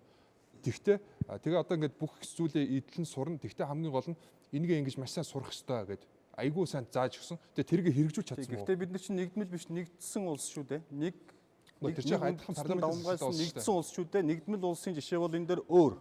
Нэгдмэл улсын жишээ бол өөр. Олон үндэснээс бүрддэг. Тэр бол кейс нь шал өөр болох байх гэж бодож байна. Та. За сайн байцгаана уу. Арай мэд хүргэе. Одоо энэхүү нэвтрүүлэг төрсөн даавыг нь баярлалаа. Би Нурбулат гээд одоо Казах залуучдын төлөөлөөс ирж одоо энэ нэвтрүүлэлд оролцож байна. Миний бодлоор болохоор энэ чинь хитгэн фактор байгаа. Энэс гарах шийдэл. Нэгдүгээр болохоор шударга ёс гэдэг шийдэл. Яагаад тэгэхээр одоо ингээ манай жишээ манай Баян-Улгийн аймаг болон одоо ингээ Монгол улсад тэр чигээр одоо шударга ёс алдагдсан. Яагаад тэгэхээр одоо ингээ ямарваа нэгэн төрийн байгууллагууд ямарваа нэгэн дарга зэрэг дандаа хамаатан садан ах トゥ нэрийн холбоотой ингээд албан тушаалд ирдэг. Тэд нар болохоор ямар ч одоо ингээд мэрэгжлийн бус хүмүүс байдаг. Жишээ нь одоо багш нар хүртэл одоо ингээд хамаатан садан сургуулийн захирлынхаа хамаатан садан танилцал одоо авилга хийлгэх ахуудаар ирдэг. Тэд нар болохоор жишээ нь одоо Баян-Улгийн аймаг гэхэд одоо Казахстанаас казах хэлний багшаар төгсөж ирсэн хүмүүс монгол хэлний багшаар орсон тохиолдлууд ч гэсэн байгаа. Гэхдээ энэ ч юу яаж байгаа. Одоо жишээ нь багш би өөрөө болохоор герман хэлний багш мэрэгчтэй төгссөн. Одоо би Алтангүл багшийн шав байсан.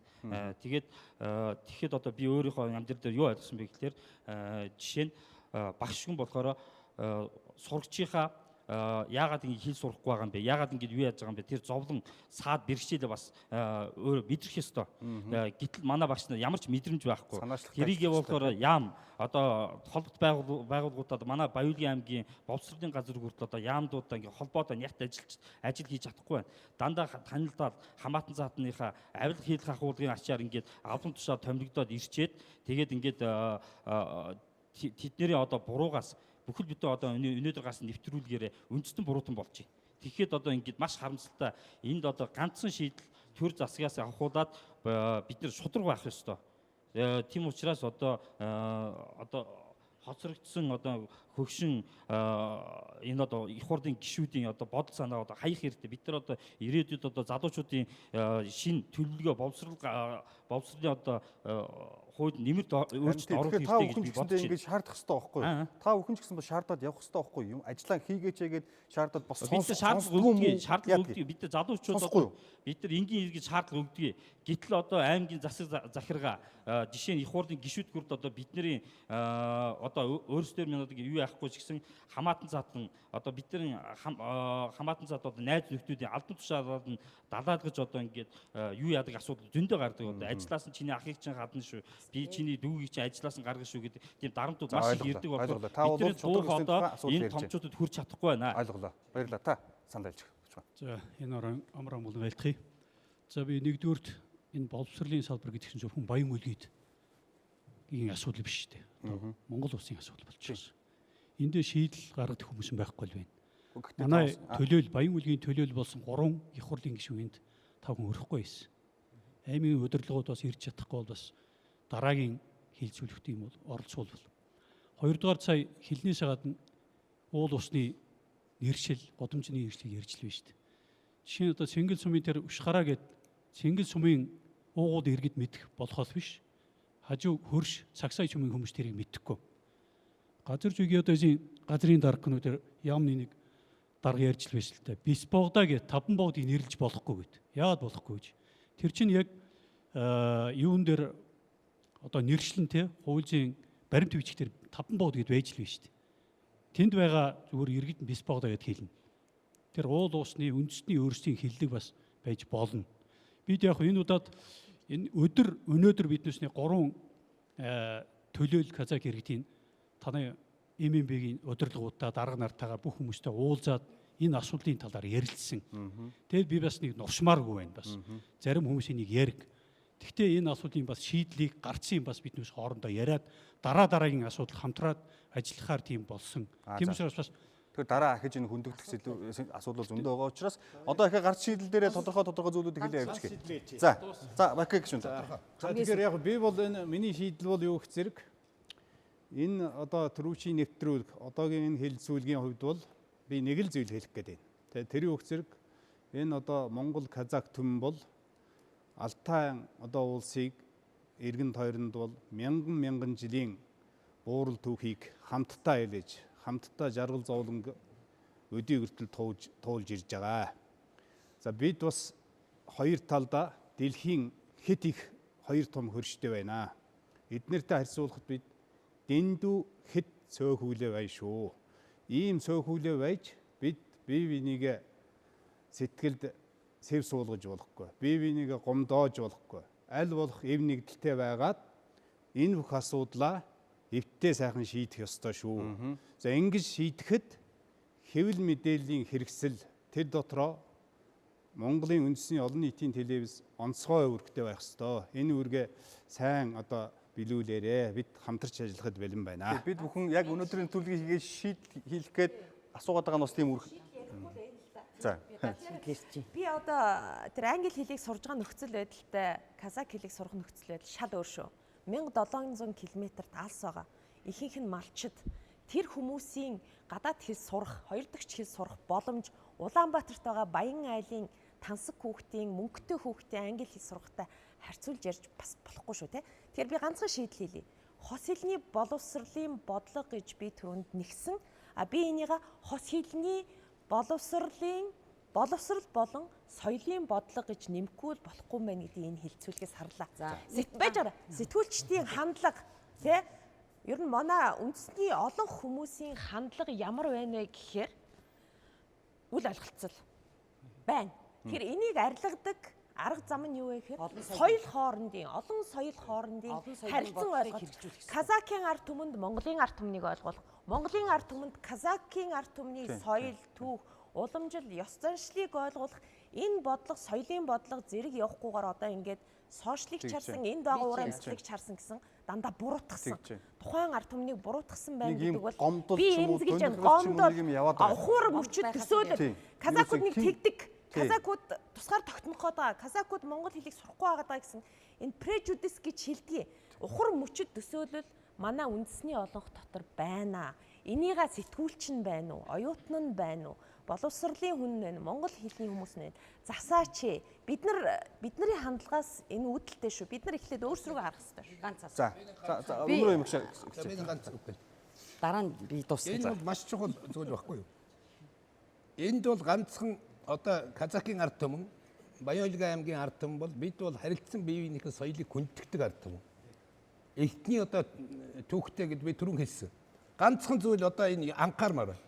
Баян аймагт монгол хэлээр явдаг орчин гэр зэрэг бүрдэж байна вэ? мэдээллийг бол хаанаас олж авч байна вэ? Монголын телевиз, радио одоо Баян Хөлгийн аймагт хэр зэрэг гарч байна? Хэр зэрэг ард түмэн үзэж байна уу? Энийг бас бодмоор байгаа байхгүй юу? Тэгжвэж монгол хэлээ сурах ёстой. Монгол хэлээр юм мэдээлэл болж авдаг орчин сайн бүрдүүлээч Баян Хөлгийн аймгийн хаан гэж би хэлмээр байна. За би нэг хамгийн сүүлийн шийдэлж байж магадгүй. Ер нь дэлхийн хүнийг бид нэр бэлтгэж байгаа зөвхөн Монгол биш шүү дээ. Дэлхийн хүнийг бэлтгэж байгаа бол бид нэр олон соёлын бодлогыг хэрэгжүүлэх ёстой. За энэ олон соёлын бодлогыг хэрэгжүүлэхийн тулд өнөөдрийн хүртэл хийж ирсэн энэ судалгааг харахаар дандаа гадны хүмүүс хийсэн байгаа байхгүй юу? 2005 онд одоо 2010 онд хүний эрхийн комиссаас бусад судалгаанууд бол дан гадны байгууллагууд. Тэгвэл яагаад суурь судалгааг монголчууд бид нар өөрсдөө казах монгол бүгд одоо мэрэгжлийн улсууд цуглаад энэ суурь судалгаа хийгээд хос хэлний бодлогыг үнэн утгаар нь хэрэгжүүлж болохгүй гэж. Инхээр олон улсын эрдэнэ шинжилгээний хурал одоо жишээ нь энэ байгуулагдаад одоо Канад багш ажиллаж байгаа байгуулагдаад зөвхөн 8 жил болж байна. 8 жилийн хугацаанд бид нэр үр дүн нэх боломжгүй шүү дээ. Тэгэхээр 8 жилийн хугацаанд гаргасан энэ бүх үр дүнгээ одоо хурал хийж олон улсын хурлууд хийж бид нар танилцуулах хэрэгтэй. Тэрнээс бид нэр шийдлийг олох ёстой байхгүй. Тэгэхээр эрдмийн аргаар судалгааны одоо судалгааг зөв хийгээд тэрэн дээр сурвалжлагч нь ч бай, яагаад 8 жилийн хугацаанд үр дүн гарч чадахгүй. 1 жил 3 жилийн дотор тэгвэл тэр хаягжилт өөрчлөлт хүмүүсийн хандлага өөр болсон. Судалгаа гэдгийг заавал газар дээр гэвэл болж байгаа байхгүй юу? Хийж тэрийг нэгтгэн дүгнжиж гардаг юм байхгүй юу? Тэгэхээр зэрэг энэ олон судалгааг нэгтгээд нэгдсэн бодлогод нөлөөлөх ёстой. Тэгэхээр энэ олон үйл явц өөрийнх нь судалгааны үйл явц гэж байгаа. Тэр үйл явцыг дамжиж цаашаага төр засагт нөлөөлөх тэр бодлого чинь суурь судалгаан дээр түшиж гарах ёстой. Тэгэхээр суурь судалгааг бүгд хамтарч хийх ёстой байхгүй юу? Түрүү чи ярьжсэн дуусчих түрүү тасалчихсан. Тэгэхээр эрхэдлэгч хүүхэд ер нь бол нэг бүхэл бүтэн аймгийн хүн амын эрх зөрчигдөж байгаа асуудал ярьж байгаа энэ үед бол үүрэг хүлээгч төрийн хувьд энэ дутагдаад байгаа эрх зүйн орчиндх хийдлээ бас арилгах хэрэгтэй. Энэ дээр одоо суурь судалгааны тухай асуудал энэ ярьж энэ зөв. Тодорхой хэмжээгээр бодлого гэдэг хуурай байдлаар ерөнхий байдлаар гаргацдаг. Энийг хэрхэн яаж хэрэгжүүлэх юм? Юу дутагдаад байгаа юм? Ямар хүний нөөц санхүүгийн нөөц цаар энийг энэ зорилгодоо хүрэх юм. Энэ төлөв юм байхгүй. Уг нь бол хууль тутамжийн хууль гарснаас хойш энийг эрх зүйн орчин гэдэгт хэрхэн яаж ямар төсөв санхүүгээр хүртэл энд үүнийг хэрэгжүүлэх вэ гэдэг нь хүртэл тодорхой байх ёстой гэдэг ийм эрх зүйн ойлголтод хүрчээд байгаа хэрнээ одоо бол энэ сурах хүчиг болоод багш нарын хангалтгүй байдал гэдэг чинь ерөөсө төсөв санхүүгийн асуудал дутагдaltaй байна л гэж. Эрх зүйн орчин ер нь бол дутагдaltaй байна гэсэн. Тэгэхээр зэрэг асуудал хариуцсан төрийн захиргааны төв байгууллагын боловсрол соёл шинжилгээ ухаан спортын яам дээр өөрөө оройлоод ажиллах хэрэгтэй. Энд төр буюу одоо дээдлийн шийдвэр гаргах байгууллага, улсын их хурл засгийн газар, нутгийн захиргааны байгууллагуудад энэ дунд өөрсдөө энэ дээр судалгааны асуудлуудаа хүртэл шийдээд байна шүү дээ. Яг судалгааг өөрөө сая бас хэллээ айднаггүй л багш. Ганц ч удаа өөрсдөө Монголын төр хариуцж байгаа биш. Тэгэхээр зөв төсвөө гаргахгүй байна гэсэн үг байхгүй юу? Ер нь шийдэлт энэ дутуу байгаа. Төсөв байхгүй. За давж байгаа. Одоо бид нар чинь студ дээр ингээд боловсролын тухай одоо казах иргэдийн хос хэлний тухай яриад энэ чи юу шийдэгдэхгүй миний бодлоор. Энэ болохоор төрийн одоо төрийн зүгээс шийдэгдэх асуудал. Тэгээд энэ чи улсын их хурлын гишүүд бас анхаармаар байх юм. Одоо бид нарыг үдчихэж байгаа би улсын их хурлын гишүүд бас мэд хүргмээр байна. Яагаад гэвэл манай улсын их хурлын гишүүд тойрогт очоод зам барина, гүүр барина, сургууль дотор байр байна. Гэхдээ манай их хурлын гишүүд ард түмний соён гээгэрүүд талаар ерөөс анхаарал тавьдаггүй. Ард түмний боловсролын талаар ерөөс анхаарал тавьдаггүй. Ард түмэн өөр юу хүсэж байгаа энэ ирээдүйд одоо ямар ард түмэн болохыг одоо Монголын ирээдүйд юу болохыг ерөөсөө тэднэрт анхаарал тавьдаг. Дандаа ингээд 4 жилдээ юу хийж ард түмний тархийг угаах уу, юу хийж одоо би кок авах уу, оноо авах уу гэдгээд боддгийг. Хитэн сургууль бариад хитэн доктор бариад тэгээд дараагийн сонгуульда өлөөрлөн дэвшээд явчихдгийг. Тийм учраас одоо их хурлын гишүүдэд одоо ард түмнийхээ одоо соён гээгэрүүд тал дээр боловсролын тал дээр анхаараач энэ дээр ажиллаач гэж хүснээр байна. Баярлалаа. Баярлалаа. За яа доктор энд хэлээд гэх юм. Ганцхан хариулт. За. Юу гарц гаргалгаа гэдэг дээр бол нэн тэргуунд эхлээд судалгаа хийх хэрэгтэй байх гэж бодоод байгаа. Юу вэ гэхээр яг тэр газар дээр нь хичнээн хүн үнэхээр монгол хэлээр сурах гэж байгаа хэдэн хүн байгаа юм те. Казак хэлээ эхэлж нэгдүгээр ангид орохдоо хэдэн хүн сурах гэдэг байгаа. Нэгдүгээр ангид монгол хэлээ хэдэн хүн энэ дээр том гарц гаргаа. Нөгөө талаас нь тэр аймагт нь хос хэлийг хэрэгжүүлэх бодлогыг өгөх биш. Илүү энэ төрлөө нь авах тэр ажлыг хийх хэрэгтэй болов гэсэн шийдэл. Би яг газар дээр ажилласан 2 сэтгүүл ярим засаг Бацаа хоёроос асуумаар байна л да. Сая өнөр үеийн докторын хэлдэг шиг тийм орчин бүрдүүлэх тал дээр одоо жишээл ингээд монгол хэлээр гардаг хичнээн телевизийн сувг байна тий. Тэднийг үздэм байх уу? Тэнд одоо монгол соёл түгээх, соёл урлагийн үзүүлбэр одоо юу гэдэг юм хэр очтдсан байна. Үйлчлэгээ хэр үзүүлдэг юм байна. Яг аймгийн төв дээр бол бүгдээрээ монгол сувг үздэг тий. Монголчуудтайгаа цуг ингээ байдаг учраас монгол хэл сурах нөхцөл бололцоо харьцангуй сайн байгаа бох гэж бодож байна. Сайн байсан. Жишээлбэл энэ жил монгол хэлээр сургалт одоо үндсэн хөтөлбөрөөр сургалт явуулдаг 2 дугаар сургууль дээр гэхэд чинь казах хүүхдүүд маш их орж байна. Яг гэвэл тэд нар бас энэ нийгмийн баялгаас тэгш хүртэх гэж монгол хэлийг сайн сурахын тулд тэр сургуульд орох хүсэл эрмэлзэл нь илүү их болсон байна. Ингээд эхний 1-р ангид гэхэд хөдөө штэ 8 бүлэг хүүхэд 1-р ангид элсэлт авсан байх жишээтэй тий. Тэгэхээр хүсэл эрмэлзэл бол байна уу байна. Орчин бүрдсэн үү гэдэг дээр хөдөө орон нутагт бүр сумдад бол хэцүү санагдсан. Яагаад гэвэл тэнд Казахстаны ийм бокс хүлээн авахч ирд юм байна. Казахстаны сувгуудыг хүлээж авдаг. За хүн юу үзэх нь бол тэр хүний тухайн эрх тийм үү. Гэхдээ Монголын үндэсний олон нийтийн радио телевиз бол хуультай. Энэ бол Монгол улсын бүх орон даяар цацагдах ёстой. Энэний төлөөч Монгол улсын төсвөөс жил болгон мөнгө гаргадаг. Монгол улс хуультай учраас энэ телевиз ч өөрөө хуультай, радио нь өөрөө хуультай. Тийм учраас төсвөөс нь мөнгө гаргадаг. Зөвхөн Баян уулгийн бүх сумдад цацгахын тулд 300 сая төгрөгийг зөвхөн энэ жил зарцуулж байгаа жишээтэй. Энэ бол ингээд нийлээд жилдээ их чинь 4-5 тэрбум төгрөг болд юм бэл. За ийм үед тусдаа бокс авч Баян уулгийн айл өрхөд, сумдын айл өрхөд антеннаар хүлээн авахч авд юм бэл л дээ. Яг ийм үед би тэнд байгаа хүүхдийг, тэнд байгаа малчныг би монгол хэл сурах мэдээл Монголын тухай ямар ч мэдээлэлгүй байна л гэж харж байгаа. Энэ бол бас хууль хэрэгжихгүй байгаа нэг үндэслэл гэж бид хоорондоо ярилцсан. Харилцаа холбооны зохицуулах хорооноос асуусан. Ер нь бол цаашдаа бол энэ дээр хууль хэрэгцсэн одоо хүрээнд шийдэгдэнэ гэсэн ийм хариултыг бидэнд өгсөн л дөө. Хүүхдүүд бид нарыг яагаад хүүхдүүдээс ярилцлага авсан бэ гэд ярьж байна. Ерөнхийдөө бол бидний тойл хүүхэд штэ. Хүүхдэл байдаг. Би бол тэгж л бод. Томчууд бол дандаа юм хотлоо нуудаг штэ. Тэгтээ яг бид нарт хэлсэн, ярьсан. Бид нар энэ асуудлыг өдий зэрэг ийм төвшөнд гаргаж ирсэндээ бол би баяртай байна. Казахын Баян уулгийн хүүхдүүдийн эрхэн зөрчигдөж байгаа элсэлтийн ерхий шалгалтанда тэд нар физик, математик ямар супер байна. Орос хэлэндээ ямар супер байна. Яагаад монгол хэлэндээ муу болохоор одоо бүх шалгалтууд монгол хэл суурь шалгалт болсон. Ийм үед би тэр хүүхдүүд өнөөдөр намайг муу хэлж яж болно. Гэхдээ нэг 5 жилийн дараа, 10 жилийн дараа баярлна. Тэр хүүхдүүдийг энэ улсад ирээдүйн хайруулаа юмч болох, ирээдүйн супер алтан гүйл багш болоход би тусалж байгаа гэж бодож байна. Төрийн албаа хаагчийн шалгалт өгөх ч гэсэн бас монгол хэлний шалгалт авдаг болсон шүү дээ. Тэгэхээр тэнд бол зайлшгүй шаардлагатай сурах шаардлага хэрэгцээ байна.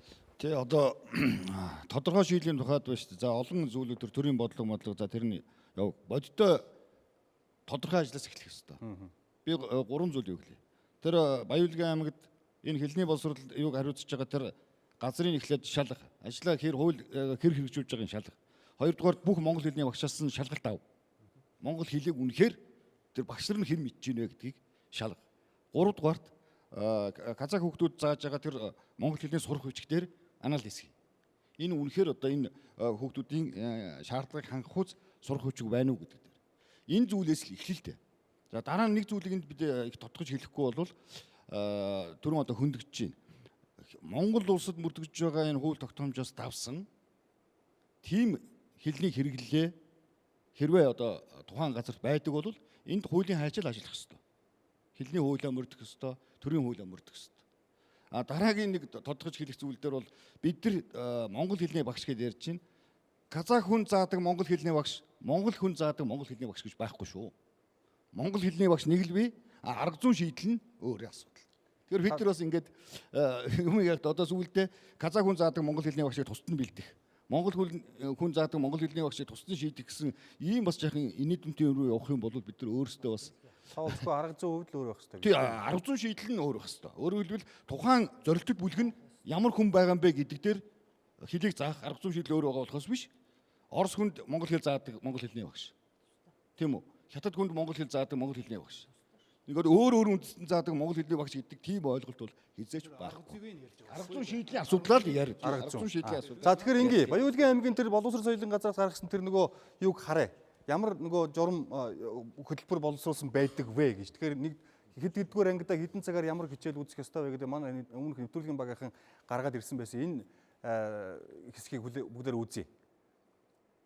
Хүснэгтлээд гаргацсан байсан тэр одоо 1-р анги, 9-р анги мөн.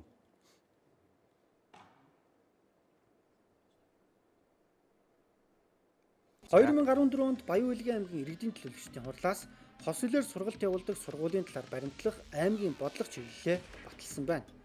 За энэ төлөвлөгөөнд хос хэлээр сургалт явуулдаг сургуулийн сургалтын төлөвлөгөө нь үндэсний цөөнхийн хүүхдүүд их хэл соёлоо хадгалахын зэрэгцээ төрлөх хэлнийхээ дэмжлэгтэйгээр төрийн албан ёсны хэлний дээд боловсрал олгоно гэж тусгажээ. За ингэхдээ бага боловсролын төвшөнд 2 дугаар ангиас төрийн албан ёсны хэлийг судалж эхлэх бөгөөд монгол хэлээр ярих итгэлтэй хэрэглээ бий болгоно. За бүрэн дунд боловсролын төвшөнд казак хэл, уран зохиолын хичээлээс бусад бүх хичээлийг монгол хэл дээр судлана гэсэн байна. За гэтэл энэ бодлого чиглэлээ бүрэн хэрэгжүүлж чадаагүй. За ингээд зогсохгүй монгол хэл, уран зохиолын хичээлийн цагийг багасгах тохиолдол гарч байна гэлээ. За. Ингээд байгаа юм. За тэн дээрээ бол юу байлаа. Доотлоо нэг тайлбар хэсэг байдгийг. Тэн дээрээ сургууль багш нар эрхий олгосон 268 цаг байдаг. Яг тэрийг бол Монгол казах хэл болон монгол хэл уран зохиолыг судална гэд бичсэн юм байж байгаа байхгүй юу? Түрүүн тэр тэрийг бол гаргаагүй ингээд тасцсан байлаа тийм. Бид нэр сургах биш судлах хэмжээнд яваад байна сургая гэдэг багш хэлжээлэн шүү дээ. Тэгцэн учраас тэгээд байгаа юм шүү дээ. Харин тэгээд тэр чинь яагаад тэгж яана гэвэл яг тэрүүгээрээ бол хоёр тэр цонгох биш. Тэр яг сургууль багшийн тий сургууль багш нарын эрхэнд хичээл цаг зааж өгсөн байгаа. 268 цаг.